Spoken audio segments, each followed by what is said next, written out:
ملے گا. اس کی وجہ یہ ہے کہ دیکھے نا وہ تو بالکل ون سائڈ سیلنگ ہو گئی ہے. خدا حافظ کر دیجیے گا تو بہت بڑا کریکشن ہو سکتا ہے کہ اس کی حکومت جو ہے وہ پابند کسی چیز. میں تو یہ سمجھتا ہوں ٹھیک ہے اگر نہیں ہوتا ہے بجائے اس کی اتنی کنڈیشنلٹی ہو اور اس کی وجہ سے، کیونکہ یہ تو ریالٹی ہے. دیکھیے نا آپ کو پسند میں بات کرنا چاہیے. اچھا اسد رضوی صاحب، یہ بھی آپ سے جاننا چاہیں گے کہ موجودہ ہم نے دیکھا کہ حکومت کی جانب سے خاص طور پر وزیر داخلہ کی جانب سے کہا گیا کہ افغانستان بڑے پیمانے پر ڈالر منتقل کیا گیا غیر قانونی طور پر، جس کی وجہ سے ڈالر کی پرائس اوپر ہوئی. اس پر آپ کچھ کہیں گے؟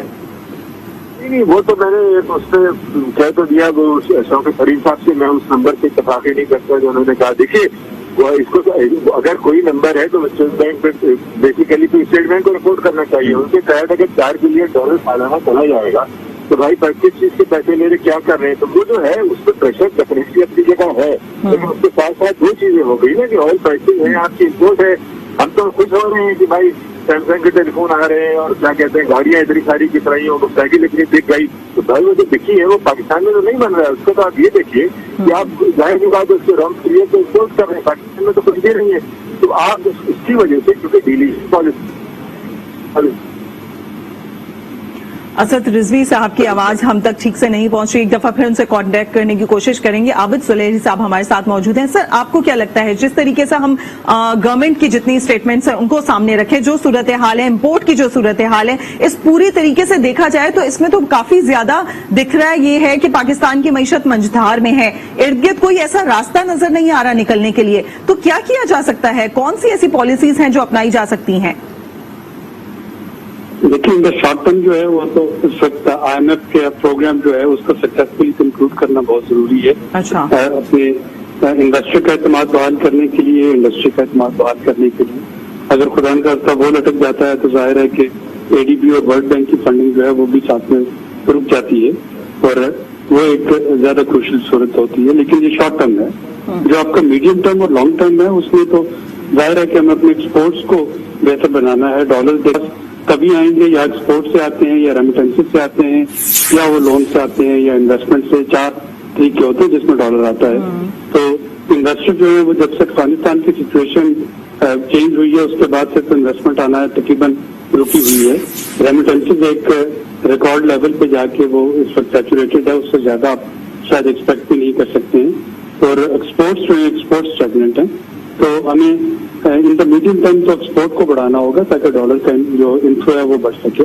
اور اس کے ساتھ ساتھ ہمیں یہ دیکھنا ہے کہ کون سی ایسی چیزیں ہیں in the medium to long term جن کو امپورٹ کیے بغیر گزارا ہو سکتا ہے تاکہ جو آؤٹ فلو ہے ڈالر کا وہ کم ہو سکے. تو اس وقت انفلو کو بڑھانا ہے، آؤٹ فلو کو کم کرنا ہے وداؤٹ افیکٹنگ جو ہماری اکنامک ایکٹیویٹی چل رہی ہے. معاشی تجزیہ کار ہمارے ساتھ موجود تھے. اس کے علاوہ ہمیں کرنسی ایکسپرٹ اسد رضوی صاحب نے بھی جوائن کیا تھا. آپ دونوں کا بہت شکریہ.